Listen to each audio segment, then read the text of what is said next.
Sayap-sayap yang terkembang. Seri 2 suramnya bayang-bayang. Audiobook, novel silat, cerita, S.H. Mintarja, episode 232. Maksudmu? Bertanya ibunya. Aku akan memberitahu Risang, meskipun tidak berterus terang. Dengan demikian ia akan dapat mengekang perasaannya agar tidak semakin berkembang. Bagaimana mungkin hal itu kau lakukan? Sementara ini Angger Kasada pun belum pernah menyatakan niatnya untuk mengambil Riris dengan terbuka, jawab ibunya.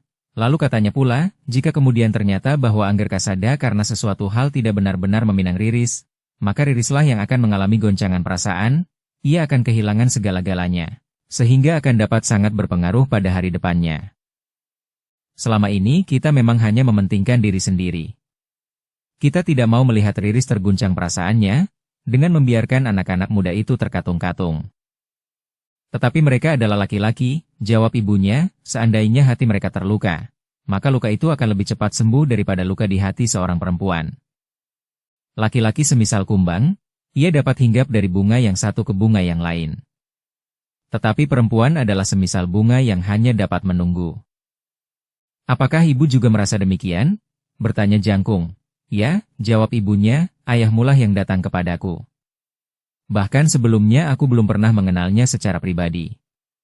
Agaknya ayahmu beberapa kali melihat aku menyapu jalan di depan halaman rumah. Kemudian orang tuanya datang melamarku. Bukankah Kasada dan Risang tidak sekedar melihat Riris menyapu jalan di depan rumah? Bukankah Riris juga tidak sebagaimana ibu dahulu, belum mengenal ayah secara pribadi? Tetapi persoalannya sama saja, jawab ibunya. Apakah kau kira jika Riris ditinggalkan oleh Angger Kasada dan Angger Risang, akan dapat berkeliaran ke sana kemari mencari jodohnya? Sementara itu, anak-anak muda di sekitar kita sekarang sudah segan mendekatinya. Bukan karena wajah Riris tidak cantik, tetapi mereka takut akan menjadi kecewa pula. Jangkung menarik nafas dalam-dalam. Ternyata ia tidak dapat mengatasi sikap ibunya yang tentu sejalan dengan sikap ayahnya. Sebenarnya Jangkung masih akan berkata lebih lanjut untuk menjelaskan maksudnya. Tetapi Riris tiba-tiba saja muncul di pintu. Sejenak ia termangu-mangu. Namun kemudian ia bertanya, ada apa dengan Kakang Jangkung? Tidak apa-apa, jawab Jangkung, aku hanya mengatakan, bahwa kau minta dibelikan selendang lurik abang. Aku minta jika ibu tidak berkeberatan untuk membayarinya lebih dahulu. Tidak mau, sahut Riris dengan serta-merta, Kakang yang berjanji untuk membelikan selendang itu. Tetapi sudah aku katakan, uangnya masih belum diserahkan seluruhnya. Baru sepekan lagi sisanya akan dibayar. Tetapi bukankah sebagian sudah dibayar? Aku sudah menawar seekor kuda yang lain. Jawab Jangkung, terserah. Tetapi Kakang jangan mengganggu ibu. Jika ibu yang harus membayar lebih dahulu, maka Kakang tidak akan pernah membayarnya kembali. Aku berjanji kepada ibu untuk membayar kembali sepekan lagi. Sebaiknya ibu tidak memberinya, desis Riris. Jangkung pun kemudian bangkit berdiri. Sementara ibunya berkata, aku juga belum mempunyai uang sekarang. Bagaimana jika selendang itu dibeli sepekan lagi? Tidak, besok aku dan Kakang Jangkung akan pergi ke pasar. Jawab Riris. Ibunya hanya menarik napas panjang. Sementara Jangkung melangkah meninggalkan dapur. Ririslah yang kemudian berkata, Kakang Jangkung baru saja menjual seekor kudanya. Ia tentu mempunyai banyak uang sekarang. Tetapi kau juga harus tahu, bahwa uang kakakmu itu adalah uang dagangan yang harus diputarnya.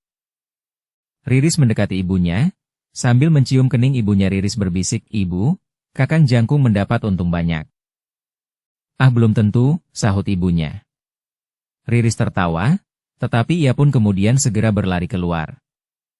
Ibunya lah yang kemudian mulai merenungi kata-kata Jangkung. Di dalam hatinya, Nyi Rangga itu mengakui kebenaran pendapat Jangkung. Tetapi Nyi Rangga memang tidak dapat melepaskan kepentingannya sendiri, terutama bagi masa depan Riris. Dalam pada itu, Risang telah menempuh perjalanan yang panjang. Matahari telah bergulir ke arah barat. Risang, Sambiwulung dan Jatiwulung yang kepanasan telah berhenti dan singgah di sebuah kedai. Mereka juga memberi kesempatan kudanya untuk beristirahat, minum dan makan yang dapat juga dibeli di kedai itu. Rendeng bercampur dengan dedak yang dibasahi dengan air yang cukup. Kedai yang tidak begitu besar itu ternyata cukup ramai. Beberapa orang telah berada di dalamnya. Namun agaknya mereka bukan orang yang asing lagi bagi pemilik kedai itu. Sebenarnya Risang, Sambiwulung dan Jatiwulung yang juga sering melewati jalan itu sudah pernah pula singgah di kedai itu. Tetapi itu sudah lama terjadi, sehingga karena itu, ketika mereka singgah, pemilik kedai itu pun berkata, "Marilah Kisanak." Nampaknya Kisanak baru kali ini singgah di kedai ini. Mudah-mudahan selera Kisanak sesuai dengan masakan kami. Sambil duduk di amben bambu panjang, Risang menyahut, "Aku pernah datang ke kedai ini beberapa waktu yang lampau." "Oh, maaf, aku memang sudah pikun." Sejenak kemudian, maka Risang pun telah memesan minuman dan makanan bagi dirinya sendiri, Sambiwulung dan Jatiwulung. Namun selagi mereka meneguk minuman mereka, terdengar beberapa orang yang baru saja meninggalkan kedai itu tertawa di luar. Agaknya mereka adalah orang-orang yang menambatkan kuda-kuda mereka di halaman. Risang mengerutkan dahinya, ia tahu bahwa orang-orang itu tentu mentertawakan kudanya serta kuda yang dipergunakan oleh Sambiwulung dan Jatiwulung. Karena kuda-kuda yang dipergunakan oleh orang-orang itu adalah kuda-kuda yang sangat baik. Tetapi Jatiwulung pun kemudian sambil tersenyum berkata, "Biarlah saja mereka. Kuda-kuda kita memang kurang baik.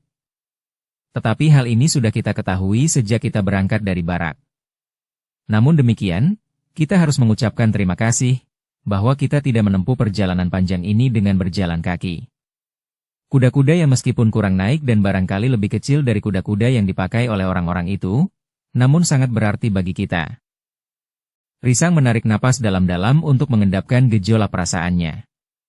Namun kemudian ia pun meneguk minumannya pula sebagaimana dilakukan oleh Sambiwulung. Sedangkan Jatiwulung nampaknya sama sekali tidak menghiraukan suara tertawa yang berkepanjangan di luar kedai itu. Sejenak kemudian, maka terdengar derap kaki kuda meninggalkan halaman kedai itu. Nampaknya orang-orang itu sudah berlalu. Pemilik kedai itu kemudian telah mendekati Risang, Sambiwulung dan Jatiwulung setelah kedainya menjadi agak sepi sepeninggal orang-orang itu. Yang tinggal hanyalah dua orang yang nampaknya adalah orang yang tinggal dekat saja dengan kedai itu. Mereka adalah orang-orang yang asing dengan lingkungan ini. Semula aku mengira bahwa kalian juga orang asing. Tetapi agaknya kalian sudah pernah singgah di kedai ini. Siapakah mereka? Bertanya Risang. Entahlah. Tetapi mereka bertanya tentang tanah perdikan Sembojan. Oh, Risang menjadi tertarik mendengar cerita itu, bukankah tanah perdikan Sembojan masih agak jauh dari tempat ini? Ya, aku memang pernah sekali pergi ke tanah perdikan Sembojan mengikuti salah seorang kenalan baikku, jawab pemilik kedai itu. Apakah orang-orang itu akan pergi ke tanah perdikan Sembojan? Bertanya Risang. Mungkin. Tetapi mereka bertanya beberapa hal tentang tanah perdikan itu.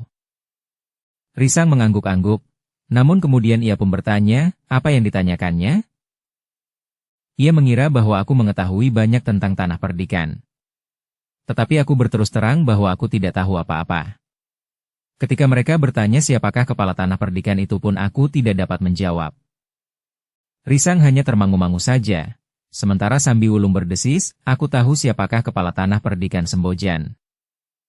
Risang memang menjadi berdebar-debar. Sementara pemilik kedai itu bertanya, siapa?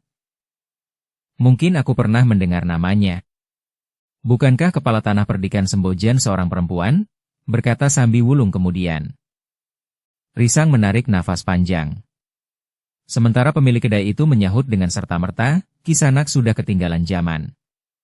Itu dahulu, sekarang kepala tanah perdikan Sembojan seorang laki-laki. Oh, sejak kapan? Belum terlalu lama, jawab pemilik kedai itu.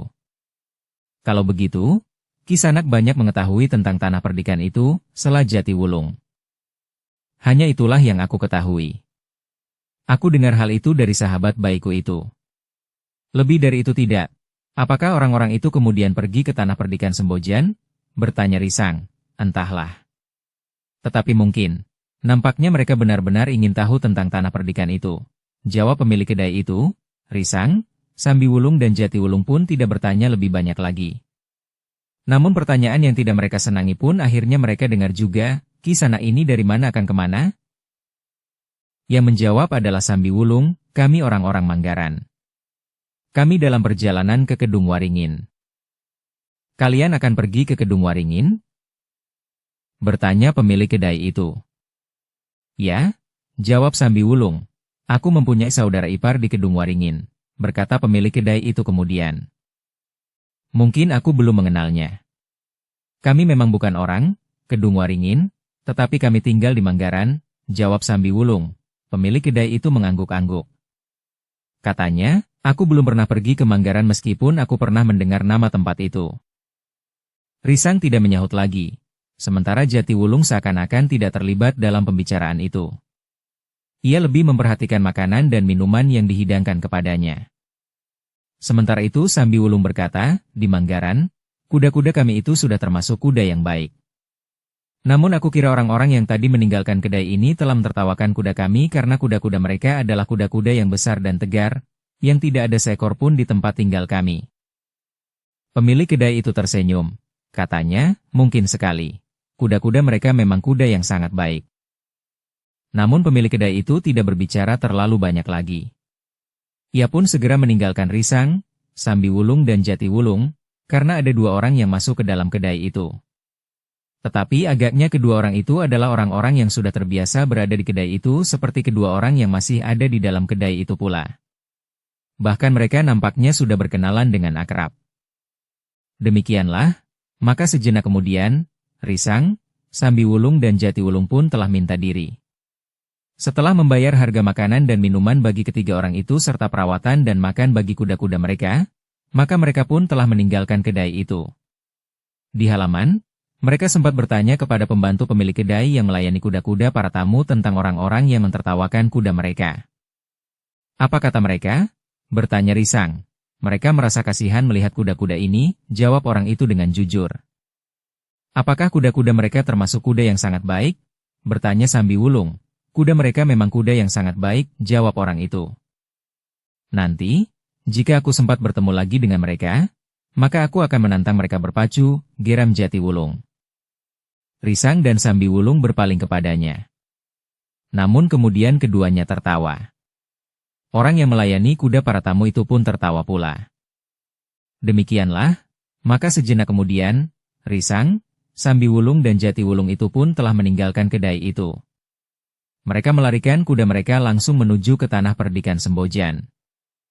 Namun ternyata bahwa kuda mereka tidak dapat lari cepat sebagaimana kuda-kuda yang sangat baik yang dimiliki oleh orang-orang yang singgah di kedai itu pula. Ketika Risang menengadahkan wajahnya, maka dilihatnya matahari menjadi semakin rendah. Sementara itu jarak yang harus ditempuh masih cukup jauh. Namun mereka bertekad tidak akan bermalam di perjalanan. Mereka akan memilih beberapa kali berhenti untuk beristirahat, juga baik kuda-kuda mereka, tetapi meneruskan perjalanan sepanjang malam daripada minta izin bermalam di banjar-banjar padukuhan yang mereka lewati. Kuda-kuda ini nampaknya sudah letih, desis Jatiwulung, kita harus lebih sering berhenti di perjalanan. Risang pun menyadari bahwa mereka tidak dapat memaksa kuda-kuda mereka untuk berjalan terus dalam keletihan. Ketika senja mulai membayang, maka mereka menyempatkan diri untuk singgah lagi di sebuah kedai kecil yang masih membuka pintunya. Bukan saja untuk beristirahat, minum dan makan seadanya, tetapi juga membeli bekal perjalanan mereka di malam hari. Namun dalam pada itu, ketika mereka meninggalkan kedai itu, maka mereka telah mendengar derap kaki beberapa ekor kuda yang berlari kencang. Mereka bertiga pun segera melihat 4 orang penunggang kuda yang berlari sepanjang jalan yang juga dilalui Risang bersama kedua orang pengiringnya. Demikian keempat orang itu mendahului ketiga orang tanah perdikan Sembojan itu, mereka pun memperlambat derap kuda mereka. Bahkan beberapa puluh langkah di depan, keempat orang itu pun telah berhenti. Risang termangu-mangu sejenak. Namun ia pun sadar, balnya keempat orang itu tentu akan menghentikan mereka. Justru karena itu, maka Risang pun telah menarik kendali kudanya pula, sehingga langkah kudanya yang tidak secepat kuda keempat orang itu menjadi semakin lambat. Sebenarnya lah bahwa seorang dari keempat orang itu memberi isyarat agar ketiga orang berkuda itu berhenti. Karena keempat orang itu telah turun dari kudanya, maka Risang, Sambi Wulung dan Jatiwulung pun telah meloncat turun pula dari punggung kudanya. Maaf, Kisanak, berkata salah seorang dari keempat orang itu, apakah kami boleh bertanya? Silahkan Kisanak, Sambi Wulunglah yang menjawab. Bukankah jalan ini menuju ke tanah perdikan Sembojan? Ya, sepengetahuanku memang demikian. Apakah kalian juga akan pergi ke Sembojan? Bertanya orang itu pula. Tidak Kisanak, jawab Sambiwulung, kami tidak akan pergi ke Sembojan. Jadi kalian akan pergi ke mana? Sambiwulung memang menjadi agak sulit untuk menjawab. Ia tidak dapat mengatakan bahwa mereka akan pergi ke Kedung Waringin sebagaimana dikatakannya kepada pemilik kedai, karena Kedung Waringin sudah ada di depan hidung mereka. Karena itu, maka kemudian katanya menunjuk padukuhan yang lebih jauh, kami akan pergi ke Banyuwarna, di seberang Kali Keduang. Orang itu termangu-mangu sejenak. Agaknya ia sedang mengingat-ingat. Baru kemudian ia bertanya, aku pernah mendengar nama Batuwarna, bukan Banyuwarna. Sambiwulung termangu-mangu sejenak. Ia tahu bahwa Batuwarna adalah nama sebuah daerah baru yang sedang dibuka di mulut tanah perdikan Sembojan. Salah satu usaha yang dilakukan oleh Risang untuk meningkatkan kesejahteraan rakyat tanah perdikan Sembojan. Namun Sambiwulung itu justru bertanya, dari mana Kisanak mendengar nama itu? Aku yang sering berkeliaran di daerah ini belum pernah mendengar nama itu. Aku lupa, jawab orang itu, dari siapa kami mendengarnya. Tetapi nama itu pernah aku dengar. Sayang, jawab Sambiwulung, yang aku ketahui adalah Banyuwarna, dekat di seberang Kali Keduang. Baiklah, jika demikian, kita akan berjalan bersama-sama, berkata orang itu. Sambiwulung menjadi berdebar-debar. Namun kemudian ia pun berkata, maaf Kisanak. Kuda kami adalah kuda-kuda kerdil yang tidak dapat berlari cepat dan apalagi berlari sepanjang hari. Nampaknya kuda-kuda kami sudah letih, sehingga kami harus bermalam di perjalanan. Apakah tujuan yang akan kalian datangi itu masih jauh? Bertanya orang itu. Memang sudah tidak terlalu jauh. Tetapi sebagaimana kalian lihat, kuda-kuda kami sudah tidak dapat berlari lagi. Kasihan kuda-kuda itu, berkata orang itu kemudian, kenapa kalian tidak memakai kuda yang lain? Kuda ini adalah kuda terbaik di padukuhan kami, jawab Sambiwulung. Namun kemudian Sambiwulung itu pun bertanya, apakah Kisanak mempunyai kepentingan dengan tanah perdikan Sembojan? Tidak, jawab orang itu. Tetapi kenapa kalian sibuk mencari jalan ke tanah perdikan itu? Desak Sambiwulung pula. Kami mempunyai seorang paman yang tinggal di tanah perdikan. Kami ingin menengoknya.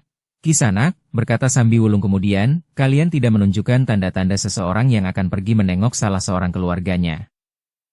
Kenapa? Bertanya orang itu. Namun kemudian ia berkata selanjutnya, mungkin kalian tidak melihat kami membawa bekal apapun. Apakah kalian juga membawa bekal? Hanya orang-orang perempuan yang bepergian dengan membawa bekal, pakaian, makanan dan barangkali oleh-oleh. Jatiwulung tiba-tiba saja telah menyembunyikan bekal yang dibelinya di kedai di belakang tubuhnya. Namun ia tidak berkata apa-apa. Ternyata keempat orang itu tidak bertanya lebih jauh. Tetapi mereka pun segera meninggalkan Risang, Sambiwulung dan Jatiwulung. Namun mereka agaknya memang sedang dalam perjalanan menuju tanah perdikan Sembojan. Risang, Sambiwulung dan Jatiwulung yang sudah terlanjur berhenti itu pun tidak segera berangkat. Mereka bahkan duduk di bawah sebatang pohon, sementara kuda-kuda mereka makan rumput segar di tanggul parit. Biarlah mereka menjadi agak jauh sebelum kita meneruskan perjalanan, berkata Sambiwulung.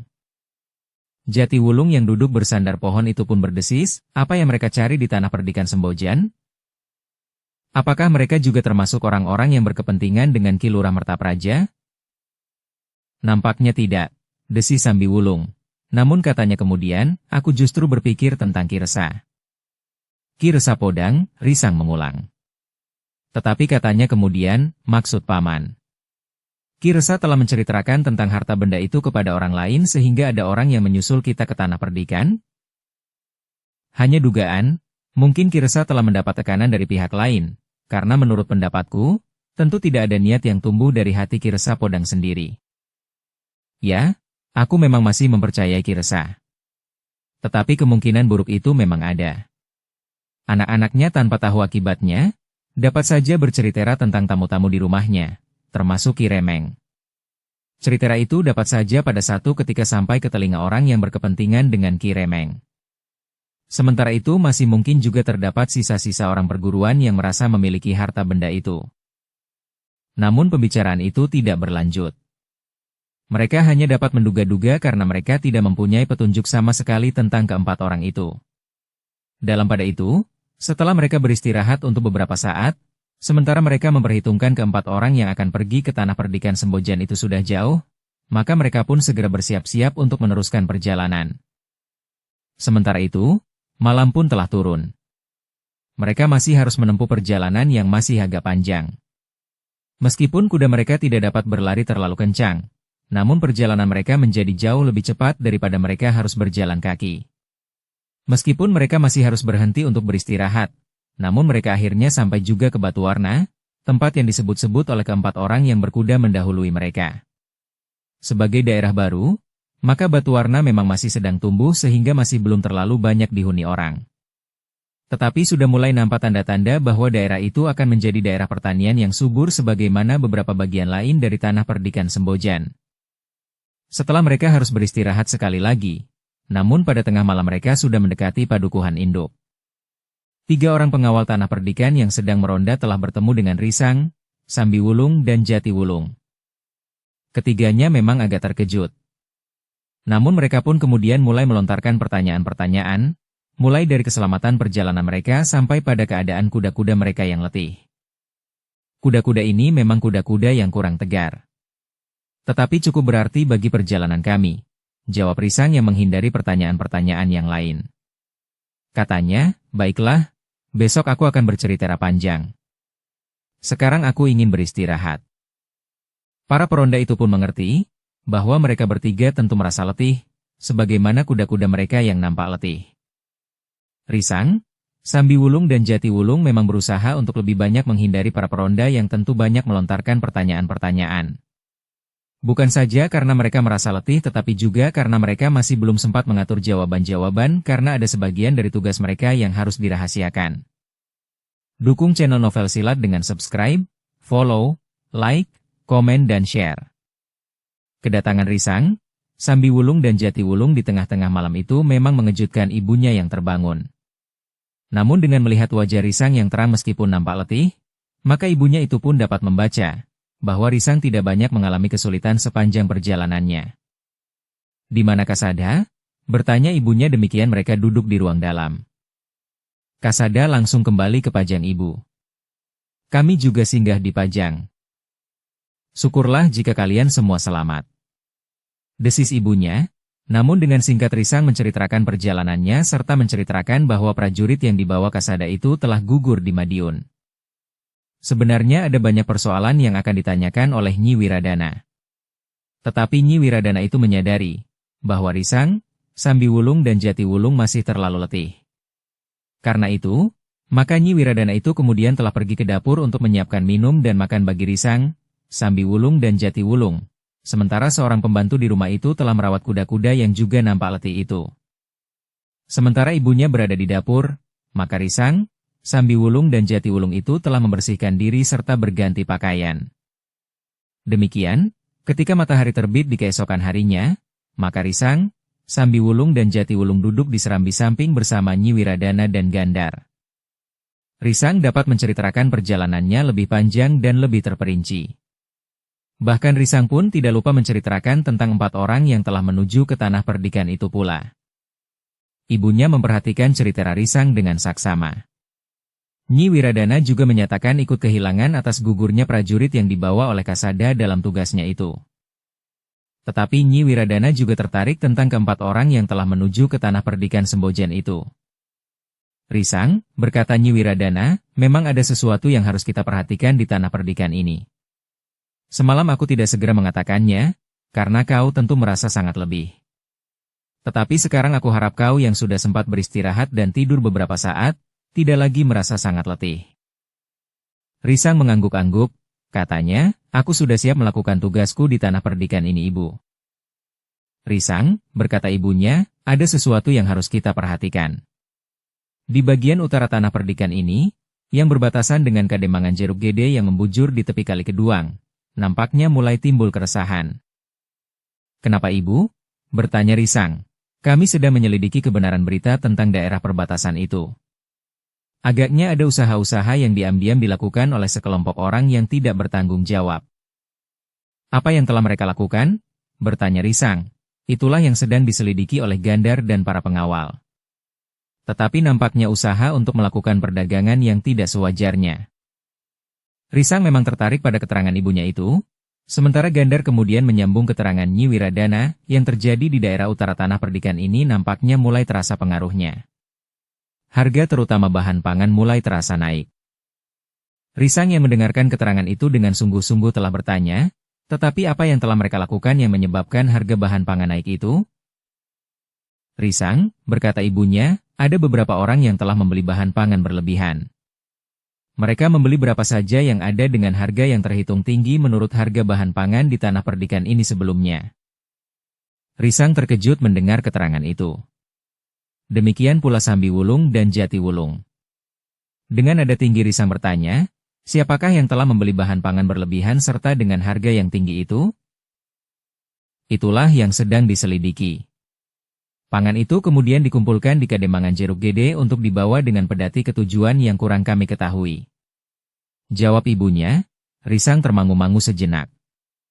Seperti juga Sambi Wulung dan Jati Wulung, Risang mengetahui bahwa Madiun memerlukan bahan pangan yang seakan-akan tidak terbatas. Jika bahan pangan yang dikumpulkan dari kota dan padukuhan sekitarnya tidak mencukupi, maka agaknya Madiun telah membeli bahan pangan itu dari manapun asalnya. Sementara itu Gandar pun berkata, menurut beberapa orang yang masih harus dibuktikan kebenarannya, bahwa pangan itu dengan diam-diam telah dibawa ke utara. Beberapa pedagang agaknya terlibat dalam perdagangan bahan makanan itu. Terutama beras dan jagung, Risang mengangguk-angguk. Agaknya hal ini berhubungan dengan pengisian lumbung-lumbung padi, beras dan jagung di Madiun. Orang-orang kaya di Madiun berusaha membantu persediaan bahan pangan itu dengan membelinya dari manapun. Bahkan sampai ke daerah Sembojan yang dianggap daerah yang subur yang menghasilkan bahan pangan yang melimpah.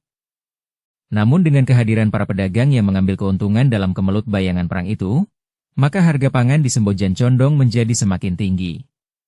Hal seperti ini memang tidak dapat dibiarkan, berkata Risang. Lalu katanya pula, baiklah, kita akan menyelidikinya lebih cermat lagi. Mudah-mudahan dalam waktu yang dekat, semuanya akan dapat kita selesaikan. Risang pun kemudian telah minta kepada Gandar untuk meneruskan penyelidikannya. Jika ia dapat berhubungan dengan para pedagang itu, maka akan dapat ditelusuri keterangan selanjutnya tentang arus bahan pangan itu. Namun Risang sendiri memang tidak tinggal diam. Sambi Wulung dan Jati Wulung pun telah dimintanya untuk mengamati keadaan. Di hari-hari berikutnya, maka Gandar, Sambi Wulung dan Jati Wulung telah berada di daerah utara tanah perdikan itu. Tetapi mereka memang tidak segera melihat kegiatan pembelian bahan pangan yang berlebihan itu. Tetapi ketika mereka mengamati keadaan di pasar, maka beras dan jagung nampak jauh susut. Jika masih ada, harganya pun sudah menjadi lebih tinggi dari hari-hari sebelumnya. Namun untuk mendapatkan keterangan apakah sebabnya, agaknya memang agak sulit bagi para pemimpin tanah perdikan Sembojan. Orang-orang Sembojan menyadari bahwa para pedagang gelap itu membeli bahan pangan dengan tersembunyi, karena mereka sadari bahwa yang dilakukan itu tentu tidak akan disetujui oleh para pemimpin tanah perdikan Sembojan. Orang-orang tanah perdikan Sembojan sendiri, ternyata ada yang membantu mereka. Ada orang tertentu yang mengumpulkan bahan pangan itu dari orang-orang padukuhan. Kemudian menyerahkan bahan pangan itu dari orang-orang padukuhan. Kemudian, menyerahkannya kepada pedagang-pedagang gelap itu dengan mendapat keuntungan yang baik. Namun akhirnya ada juga orang-orang yang mengeluh karena harga beras dan jagung menjadi semakin tinggi. Bahkan orang-orang yang semula menjual beras dan jagungnya dengan harga yang menurut perhitungannya cukup baik, ketika pada suatu saat mereka membutuhkannya, maka mereka harus membeli dengan harga yang lebih tinggi lagi. Sedikit demi sedikit akhirnya Gandar, Sambi Wulung dan Jati Wulung mampu menguap permainan para pedagang gelap itu. Namun tidak mudah untuk dapat menangkap mereka dengan bukti-bukti yang meyakinkan. Para pedagang gelap, yang diantaranya mendapat bantuan dari orang-orang Sembojan sendiri, seakan-akan mempunyai mata di antara petugas tanah perdikan. Usaha untuk menemukan mereka, ternyata tidak semudah yang mereka duga. Yang justru mereka ketahui lebih dahulu adalah tempat bahan pangan itu dikumpulkan dan ditimbun sebelum dibawa dengan beberapa buah pedati ke utara. Perdagangan gelap itu harus dihentikan, berkata Risang dengan geramnya. Yang dapat dilakukan lebih dahulu adalah mengamati jalan keluar dari tanah perdikan itu. Tidak boleh ada bahan pangan yang dibawa keluar oleh orang-orang yang tidak berhak. Tetapi memang sangat sulit untuk melakukannya. Masih saja ada jalan yang dapat mereka tempuh. Risang masih berusaha untuk dapat menguasai keadaan dengan baik.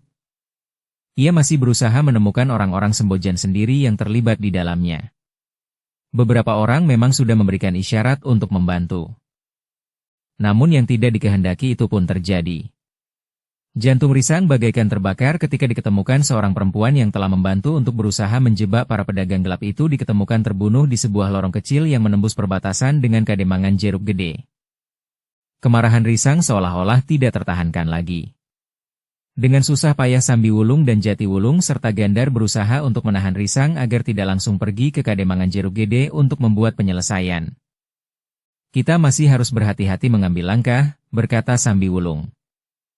Tetapi bahwa mereka telah melakukan pembunuhan, agaknya sudah tidak dapat dimaafkan lagi, jawab Risang. Itu benar. Tetapi siapakah yang tidak dapat dimaafkan lagi itu? Berkata Sambiwulung kemudian. Aku sependapat, bahwa kita akan pergi ke Jeruk Gede. Tetapi kita akan menemui Ki Demang. Kita akan berbicara dengan baik. Mungkin Ki Demang di Jeruk Gede sama sekali tidak mengerti atau tidak menghiraukan apa yang telah terjadi di lingkungannya. Gejolak perasaan Risang agaknya dapat diredakan, sehingga Risang bersedia untuk menemui Ki Demang dengan menyingkirkan prasangkanya. Bahkan ibunya pun telah memperingatkan Risang, agar ia datang sebagai seorang tetangga yang baik. Bersama Sambiwulung dan Jatiwulung, maka Risang pun telah berkunjung ke Kademangan Jeruk Gede untuk menemui Ki Demang. Ketika ia memasuki padukuhan induk Kademangan Jeruk Gede, maka mereka telah banyak menarik perhatian.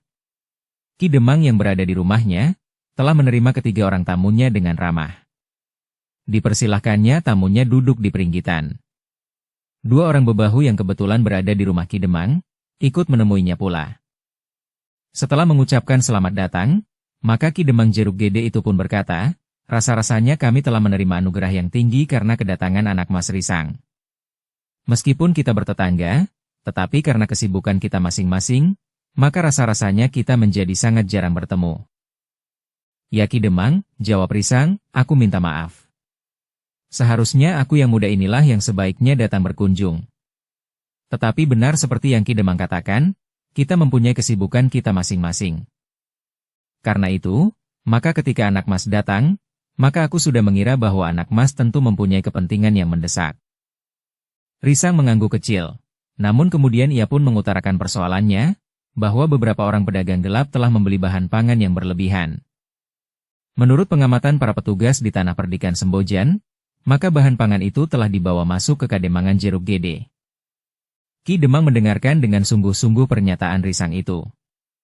Namun kemudian Ki Demang itu pun berkata, tetapi apakah keberatannya anak Mas? Bukankah jual beli seperti itu memang sudah berlangsung sejak lama? Bukankah pedagang bahan pangan memang sering datang ke Kademangan ini dan juga ke Tanah Perdikan Sembojan? Tetapi kali ini agak berlebihan Ki Demang. Pengaruhnya terasa di seluruh Tanah Perdikan. Bahan pangan di Tanah Perdikan menjadi mahal. Ki Demang termangu-mangu sejenak. Namun kemudian ia bertanya kepada kedua bebahunya, apa yang kau ketahui tentang perdagangan bahan pangan itu? Tidak ada apa-apa Ki Demang. Biasa-biasa saja seperti saat-saat sebelumnya. Namun Risang pun kemudian menceritakan, bahwa di Tanah Perdikan Sembojan telah jatuh korban. Nampaknya sebuah gerombolan pedagang gelap telah memasuki Tanah Perdikan Sembojan. Tetapi apa hubungannya dengan Kademangan ini? Bertanya Ki Demang, bahan pangan yang mengalir dari Tanah Perdikan nampaknya ditimbun lebih dahulu di Kademangan ini sebelum dibawa keluar. Ah, itu alasan yang dicari-cari, berkata salah seorang bebahu, di Kademangan ini memang banyak terdapat lumbung-lumbung yang terisi. Bukan saja lumbung paceklik, tetapi juga karena kelebihan hasil sawah dan pategalan kami. Jika hasil sawah dan pategalan itu kemudian dijual kepada para pedagang bahan pangan, bukankah itu wajar? Kami mengerti, jawab Risang, tetapi pembelian itu sangat berlebihan. Harganya pun tidak wajar lagi. Maksud kami mohon kesempatan untuk bekerja bersama di perbatasan untuk mencegah mengalirnya bahan pangan keluar dari Tanah Perdikan. Namun yang menjawab adalah bebahu itu, bukankah itu kewajiban anak Mas? Bagi kami perdagangan bahan pangan itu tidak menjadi persoalan. Begini Ki Demang, Sambi Wulung pun telah menyambung pembicaraan itu, kami memang akan melakukannya. Tetapi karena persoalannya akan menyangkut Kademangan ini, maka kami telah mencoba menghubungi Ki Demang. Tetapi Ki Demang itu berkata, "Anak Mas, nampaknya kita masing-masing mempunyai kesibukan yang memerlukan penanganan yang bersungguh-sungguh. Karena itu, aku minta maaf, bahwa Kademangan ini tidak akan dapat secara khusus menangani persoalan pedagang-pedagang bahan pangan yang menurut pendapat kami wajar-wajar saja." Telinga Risang terasa panas, namun sebelum ia menyahut, maka Sambi Wulung telah mendahuluinya, "Jika demikian Ki Demang, biarlah kami menanganinya sendiri. Tetapi kami mohon izin, jika ada orang-orang Kademangan Jeruk Gede yang terlibat, maka kami terpaksa memperlakukannya menurut paugeran kami." "Apakah anak Mas akan melarang perdagangan bahan pangan?" "Itu sudah melanggar kebebasan pribadi, Ngger," bertanya Ki Demang kepada Risang. "Ki Demang," jawab Risang, "kebijaksanaan yang akan kami tempuh adalah kebijaksanaan yang menguntungkan seluruh rakyat Tanah Perdikan. Karena itu, jika kebijaksanaan ini terasa membatasi tingkah laku sekelompok kecil orang-orang Tanah Perdikan dan juga orang-orang dari luar Tanah Perdikan, maka hal itu terpaksa kami lakukan." Ki Demang Jeruk Gede memandang Risang dengan tajamnya. Dengan nada berat ia pun berkata, "Kami akan melihat perkembangan keadaan anak Mas. Mudah-mudahan apa yang anak Mas lakukan tidak menyakiti perasaan kami. Kami akan berusaha membatasi persoalannya," Ki Demang, jawab Risang. "Tetapi kami pun merasa berkeberatan jika kebijaksanaan yang Angger terapkan di Tanah Perdikan itu akan menjerat orang-orang kami," berkata Ki Demang. Risang pun kemudian telah minta diri. Ia menganggap bahwa pembicaraannya dengan Ki Demang Jeruk Gede tidak banyak berarti. Karena itu, maka Risang pun telah mengeterapkan paugeran yang lebih tegas untuk membatasi gerak para pedagang gelap yang telah memungut korban itu. Dengan ketentuan itu, maka para petugas di Tanah Perdikan Sembojan telah bekerja lebih keras. Para pengawal harus mengawasi perbatasan lebih ketat lagi. Namun agaknya di kalangan para petugas itu sendiri terdapat orang-orang yang bekerja bersama dengan para pedagang gelap. Ternyata bahwa mereka mampu mencari celah-celah pengawasan para pengawal Tanah Perdikan. Namun akhirnya Gandar telah berhasil menemukan ujung jalur penyelusuran itu. Seorang pengawal kepercayaannya berhasil menyusup ke dalam lingkaran perdagangan gelap itu. Tetapi untuk memasuki lingkungan perdagangan gelap itu, maka pengawal kepercayaan Gandar itu harus mengalami perlakuan buruk lebih dahulu. Pengawal itu telah mendapat hukuman langsung dari Gandar. Gandar yang marah karena kegagalan pengamatan pengawal itu langsung menghukumnya. Wajah pengawal itu menjadi merah biru. Bahkan untuk beberapa saat ia sempat pingsan. Gandar telah memukuli wajahnya tanpa ampun. Gandar telah kehilangan kendali dirinya, berkata salah seorang kawan pengawal itu. "Ia tidak pernah berbuat seperti itu," sahut yang lain, tetapi agaknya Risang telah menjadi sangat marah. Keadaan pengawal yang parah itulah yang memberi kesempatan kepadanya berhubungan dengan para pedagang gelap. Pengawal yang menunjukkan kekecewaan yang sangat itu, telah mendapat tawaran dari seorang kawannya, yang semula sama sekali tidak diduganya, untuk bekerja bersama. Tawaran itu segera diterimanya dengan senang hati. Bahkan pada awalnya, pengawal yang telah mendapat hukuman dari Gandar itu mampu berbuat lebih baik dari kawan-kawannya yang telah terlibat lebih dahulu. Jalur yang dipasang Gandar itulah yang telah memungkinkannya untuk dapat mengenali jalur perdagangan gelap itu. Ternyata jaringan yang telah dipasang oleh para pedagang gelap itu sangat rumit. Beberapa orang pengawal Tanah Perdikan ini telah terlibat di samping beberapa orang bebahu Kademangan Jeruk Gede, lapor Gandar kepada Risang dan para pemimpin Tanah Perdikan. "Kita harus dapat menangkap saat penyerahan bahan pangan itu, agar kita dapat membuktikan bahwa perdagangan gelap itu sudah terjadi," berkata Risang. Beberapa pengawal Tanah Perdikan ini yang sudah menjadi mabuk oleh uang dan kesenangan, justru yang mengatur arus bahan pangan itu sehingga sulit untuk ditangkap. Namun laporan dari pengawal yang berhasil menyusup itu memberikan sedikit kesempatan yang mudah-mudahan dapat kita pergunakan sebaik-baiknya. "Apa yang dapat kita lakukan?" bertanya Sambi Wulung. "Sulit bagi kita untuk mempercayai para pengawal. Khususnya dari padukuhan-padukuhan di sebelah utara. Bukan maksudku mengatakan bahwa sebagian besar dari mereka terlibat. Namun sulit bagi kita untuk mengetahui siapakah yang terlibat itu. Sehingga jika kesempatan kecil ini sampai ke telinga mereka, maka kita akan gagal lagi." Kita dapat memerintahkan para pengawal dari daerah lain, berkata Risang. Tetapi itu akan dapat menyinggung perasaan para pengawal di daerah itu, terutama mereka yang merasa tidak bersalah, mereka akan merasa tidak dipercaya lagi. Risang yang kemarahannya sudah memuncak itu pun bertanya pula, jadi bagaimana? Apakah kita akan membiarkan hal itu terjadi dan terjadi? Risang, berkata ibunya, kita memang sedang membicarakan persoalan yang rumit yang terjadi di tanah perdikan ini. Bagimu, ini adalah suatu pengalaman bahwa kau tidak boleh hanyut dalam kemudaanmu.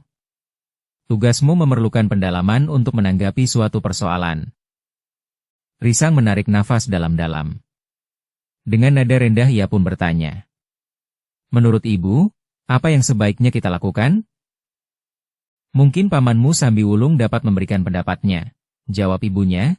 Sambi Wulung termangu-mangu sejenak. Sambil berpaling kepada Gandar ia pun bertanya, berapa besarkah kekuatan mereka? Ada beberapa orang berilmu yang melindungi para pedagang gelap itu. Tetapi aku belum mendapat laporan yang pasti. Jadi kapan rencana kita lakukan? Desak Risang yang nampaknya masih saja kurang sabar. Menurut laporan, maka penyusupan itu akan dilakukan malam hari besok. Masih ada waktu hari ini dan besok untuk menyusun penyergapan itu. Nampaknya memang rumit, tetapi bagaimana menurut pendapatmu jika kita sendiri langsung turun ke medan, untuk menghindari agar para pengawal yang tidak bersalah tidak tersinggung jika kita membawa para pengawal dari lingkungan lain. Kecuali itu maka akan dapat timbul permusuhan antara para pengawal dari satu lingkungan dengan pengawal dari lingkungan yang lain. Aku setuju, berkata Gandar, kita sendiri akan turun ke lapangan. Mudah-mudahan kita dapat menyelesaikannya. Dengan demikian, maka akhirnya Risang memutuskan untuk bertindak langsung terhadap orang-orang yang setiap kali menyusupkan bahan pangan keluar tanah perdikan Sembojan. Bahkan yang telah membawa korban. Dengan demikian, maka para pemimpin tanah perdikan itu tidak mencemaskan bahwa rencana mereka akan didengar oleh para pedagang gelap itu. Mereka yakin bahwa para pemimpin tanah perdikan itu akan dapat memegang rahasia sebaik-baiknya. Namun darah Risang menjadi seakan-akan mendidih ketika di pagi harinya, diketemukan lagi seorang korban. Seorang yang menurut keluarganya, menolak untuk menyerahkan bahan pangan yang ada padanya kepada para pedagang gelap. Kakang semula memang ikut dalam perdagangan gelap ini, berkata istrinya, bahkan Kakang telah berhasil mengumpulkan beberapa pikul beras padi dan jagung yang disimpan di dalam lumbung dan sebagian lagi di dapur. Namun melihat gelagat yang kurang baik bagi kehidupan orang-orang tanah perdikan ini sendiri, maka Kakang telah menghentikan usahanya serta tidak mau menyerahkan bahan pangan yang sudah terkumpul. Siapakah yang telah membunuhnya? Bertanya Gandar, apakah ada di antara mereka yang kau kenal? Istrinya menggeleng. Katanya, Kakang dibawa keluar oleh 4 orang yang semuanya belum aku kenal. Tetapi apakah kau mengenal orang-orang yang pernah berhubungan dengan suamimu? Apakah ada di antara mereka orang-orang tanah perdikan ini sendiri? Kakang tidak pernah membicarakan perdagangan gelapnya di rumah. Ia selalu keluar untuk menemui orang-orang yang terlibat dalam perdagangan ini. Gandar tidak bertanya lebih lanjutnya, ia pun kemudian ikut sibuk menyelenggarakan penguburan orang yang terbunuh itu. Beberapa orang pengawal telah ikut menjadi sibuk. Namun Gandar yakin bahwa ada di antara mereka adalah orang-orang yang justru terlibat. Di dalam kesibukan itu, Gandar juga melihat pengawal kepercayaannya yang justru pernah mendapat hukuman daripadanya, yang memberikan kesempatan kepada pengawal itu untuk melibatkan diri dalam perdagangan gelap bahan pangan itu. Justru karena itu, Gandar tidak berbuat banyak, ia sengaja membatasi persoalan, agar tidak mempengaruhi rencana para pedagang gelap itu malam nanti. Jika mereka merasa mulai dicurigai atau tercium jejaknya, maka mereka akan merubah rencana mereka. 2 kematian telah membuat tanah perdikan itu berkabung. Namun orang-orang di daerah utara menjadi ketakutan karena peristiwa itu. Mereka yang sudah terlibat ke dalamnya, tidak akan berani untuk menarik diri, karena para pedagang gelap yang dilindungi oleh orang-orang berilmu dan bahkan berhati beku itu, tidak lagi menghargai nyawa orang lain. Mereka lebih menghargai keuntungan yang dapat mereka teguk dari perdagangan gelapnya daripada nyawa sesama. Dalam pada itu, pada malam yang sudah ditentukan, maka Risang telah mengatur satu rencana penyergapan. Risang tidak melibatkan para pengawal. Tetapi ia sendiri bersama Sambi Wulung, Jati Wulung dan Gandar akan menanganinya langsung. Aku akan bersama kalian, berkata Nyi Wiradana kepada Risang. Risang mengerutkan dahinya. Kemudian katanya, tapi ibu tidak usah terlibat dalam penyergapan ini. Biarlah kami yang melaksanakannya. Ingat Risang, berapa puluh tahun aku memangku jabatan kepala tanah perdikan di sini? Risang hanya menarik nafas panjang. Sambi Wulung yang semula juga akan mencegah niat Nyi Wiradana itu justru tertegun pula. Hampir saja ia mengatakan bahwa Nyi Wiradana sudah menjadi semakin tua sebagaimana dirinya. Tetapi Sambi Wulung adalah seorang laki-laki. Tetapi niat itu diurungkan. Ia tahu bahwa ia akan menyinggung perasaan Nyi Wiradana jika ia mengatakan hal itu langsung kepadanya. Dalam pada itu, maka rencana pun telah disiapkan sebaik-baiknya. Gandar telah mendapat laporan terperinci dari pengawal kepercayaannya. Bagaimana kau dapat bertemu dan berbicara panjang dengan pengawal itu? Bertanya Nyi Wiradana. Di bendungan, Nyi. Jawab Gandar, kami memang sering bertemu di bendungan. Anak itu terbiasa mandi di bendungan. Sementara aku bersembunyi di balik gerumbul-gerumbul perdu. Nyi Wiradana mengangguk-angguk. Katanya, mudah-mudahan kita dapat menghentikan perdagangan gelap itu. Ketika mereka siap untuk berangkat ke sasaran, setelah senja turun, maka Risang telah memanggil beberapa orang bebahu. Demikian mereka datang, maka mereka pun segera dilibatkan dalam penyergapan itu tanpa mereka ketahui lebih dahulu. Dengan demikian, maka rahasia penyergapan itu tidak akan pernah didengar oleh orang lain. Kelompok para pemimpin tanah perdikan Sembojan itu dengan hati-hati merayap mendekati tempat penyeberangan para pedagang gelap itu. Ternyata mereka tidak melewati lorong yang paling sempit sekalipun. Mereka telah mempergunakan padukuhan yang hampir dekat dengan perbatasan untuk memindahkan bahan pangan itu dari tanah perdikan ke Kademangan Jeruk Gede. Seorang yang halamannya cukup luas, telah membuka dinding hatamannya dengan membuat pintu butulan yang besar justru menghadap ke perbatasan. Bersambung ke episode 233. Dukung kami dengan subscribe, follow, like, komen dan share. Terima kasih.